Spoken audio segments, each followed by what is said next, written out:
Making future beats is actually way easier than what you think. Most producers overcomplicate things, stacking melody after melody, adding layers just to make it feel full. But here's the truth, that usually makes the beat harder to rap on. And artists like Future, they want a lot of space to try new flows and go crazy on the beat. So today I'm gonna show you how the hardest Future beats are often built with just a few sounds and why they still go crazy. We'll start breaking down real tracks like Lil Demon to see how they kept it simple but hard. So let's get into it. I just recreated Lil Demon, and the first thing that we see is that we only have 3 sounds for the melody. So let's go in our producer diary and let's write down simple melody, because we have only 3 sounds. And then they started with this lead from Analog Lab.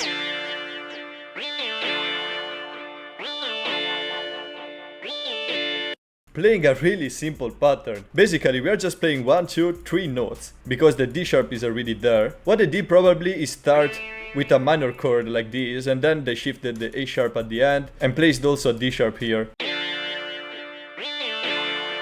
But right now this is kinda boring, and that's why they added a stutter effect. I recreated it with effect tricks, but there are a lot of different VSTs for that.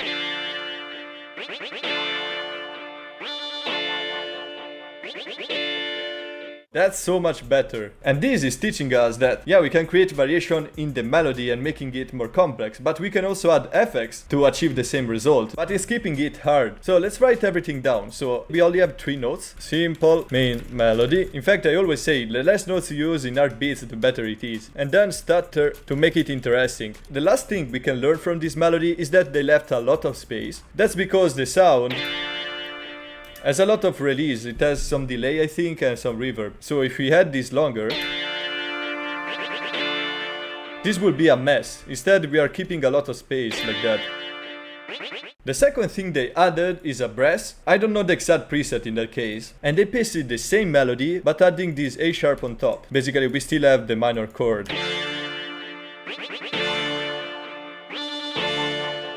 Here we can learn that layering is one of the most important things in these beats. In fact, now the main melody is sounding more full, but it's still simple and easy to rap on. So we could use that part, for example, in the hook where we have more energy, and then in the verse remove that part. Another thing they did is that at the end they added some notes, and that gives more impact when we have that layer.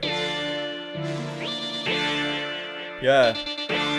So yeah, we can write all of that, layering some melodies with some variation. That's really useful information. And one last thing before going to the next melody is that this loops really well. So we can play this melody for all the beat without it sounding boring. And we get this by using the right sounds and having a simple melody. Let's write also these loops well. Now we can go to the third sound of the beat, that is a brass. In fact, this sample is missing some low end. With the brass, sounds so much harder. And they kept using the root note, so D sharp. We are not changing progression, but always repeating the same chord over and over. We can write it down, same chord, that is the first. And another thing we can learn from that is to feel the frequency spectrum. We're having more mid frequencies, but adding some low end will add a lot more life to the beat. So let's write also this. Now, while it's really good to analyze, I want to say that probably they weren't thinking about all this stuff while making the beat, but they were just making it. So I do not use these as rules, because otherwise every beat will sound the same. And yeah, that's it for the melody of Lil Demon. Now we can break down a second song in mixtape Pluto, that is Plutoski. The melody is made by Jukwang, and it doesn't make really simple stuff. I wanted to break down this to show you that all these rules can be broken. In fact, the melody here is much more complex. We have multiple layers. He used all the notes in the scale, but the beats still sound easy to rap on.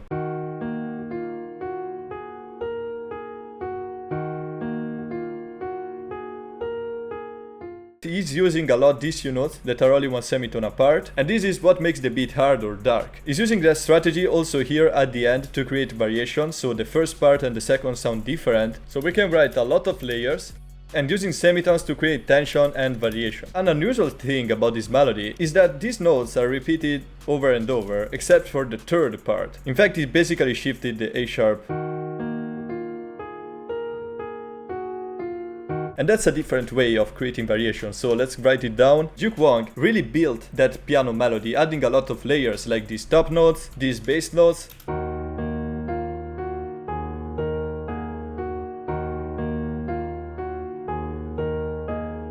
And it can seem a lot complex, but in reality it isn't. For the bass notes, it's just using the first and the fifth note of the scale, so nothing crazy. And the top melody is really rhythmic, and that could make the beat easier to rap on. So let's write it down, consistent rhythm. Then he added also a scale going down and then up.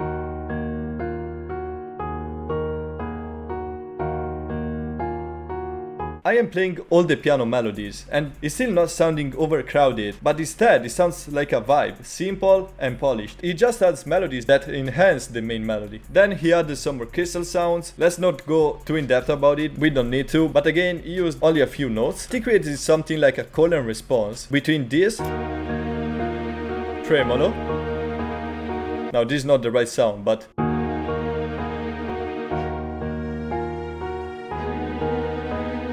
that is the response. He didn't use a cello, he used a trill of something. It blends perfectly with this melody. It creates a pause where we have another sound, and that always sounds fire. So let's write it down. Call and response. It doesn't sound a mess. There is a lot of space to rap, especially if you remove some piano melodies.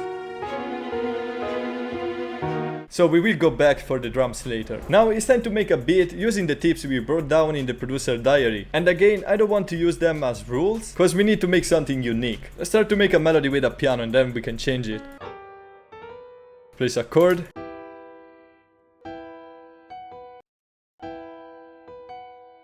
Whoa. So again, using these two notes and using the less notes I can.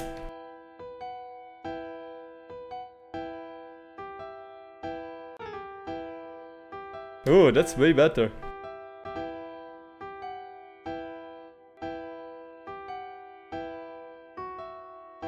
Oh, yeah. Okay, but we need a good sound for this. I think I'm going to use riffle because, yeah, I kinda made it to make future beats.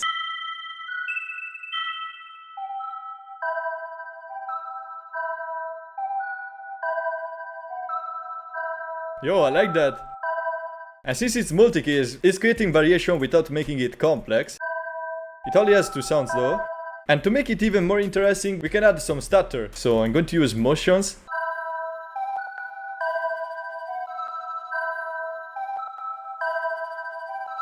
Okay, that's really cool, but it creates some clicking. I think I'm going to clone it, so we cannot really layer this with something and find another sound. Oh, I like that. Okay, let's render this to D. Okay, now we need to fill the frequency spectrum. Let's open the brass from expand and add some bass notes.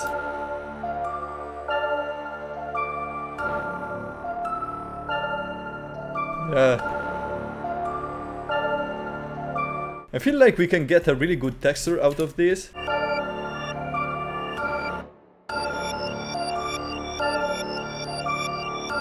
And maybe to avoid it being boring, can make something like this.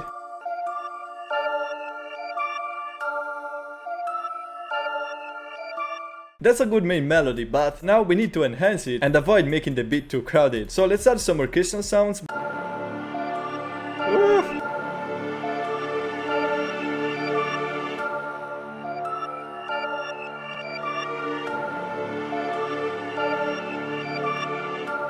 And here we have some space for a response to this sound. I think I want to add something like a vocal. Yeah, let's use the soprano.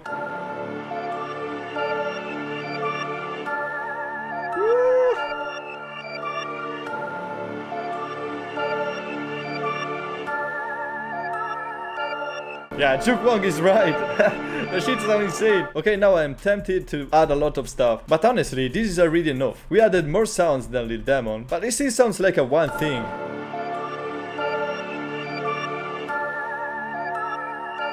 I'm happy with that. So yeah, now let's arrange this real quick. I haven't analyzed the arrangement in this video. If you want, I will make one. But in general, the arrangement is really simple in future beats because future finds a lot of flows and there is no need to change too much the beat. Now, let's have this in the intro.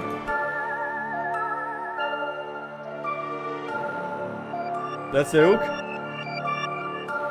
Second part of the hook. Then for the verse, we can keep it simple. See if this pitch down would sound good. Let's remove the brass though. Yeah, with the drums it will sound fire. Now, I pitch down the melody in the verse. That's not something that we hear a lot in future beats, honestly. We could keep going like that. And now it's time to add some drums, but before adding them, let's analyze the ones in Lil Demon. The drums are really simple too. The hi-hats are 2 steps with a normal roll before the clap.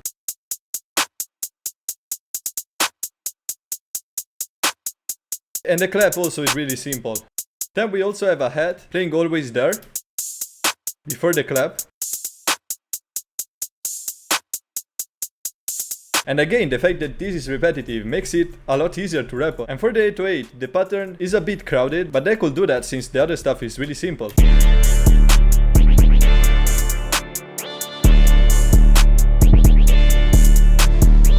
One thing that they did here is to have an half step roll, and they just copied it and at the end went up to A. That is the 5th note. Technically, if you are in a minor scale, we shouldn't use that note. In fact, it works if you are using the Phrygian scale. But the notes they used work both in the minor and in the Phrygian scale, so they could do that without sounding off key. Let's write full 808 patterns with half step rolls. Let's use these tips for our beat. Yeah, a hard clap like that. And let's use a simple MIDI.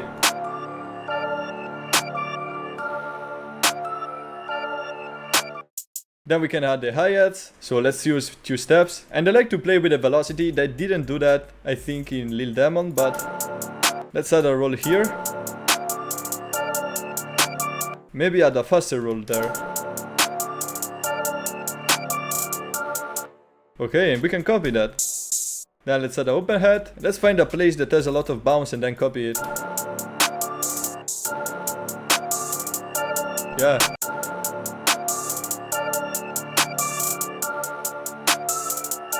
Yeah, that's fine.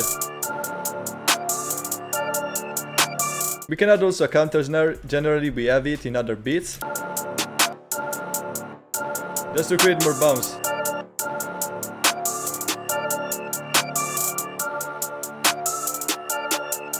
Simple like that.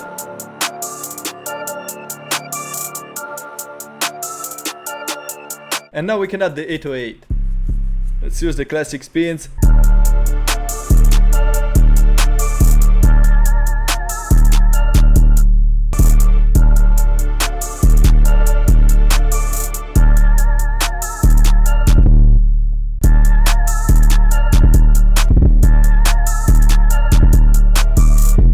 And suddenly we can't use this note. I mean, it could sound good, but we shouldn't.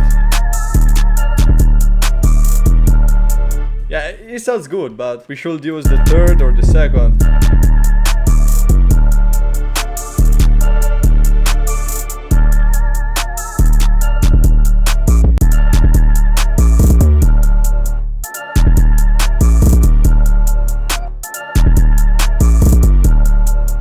Oh, also the BPM, that's a bit too fast. We can go at 133.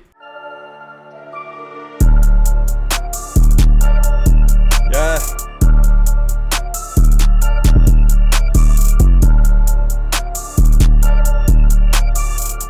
Yeah, we have a lot of space. Future will go crazy on that.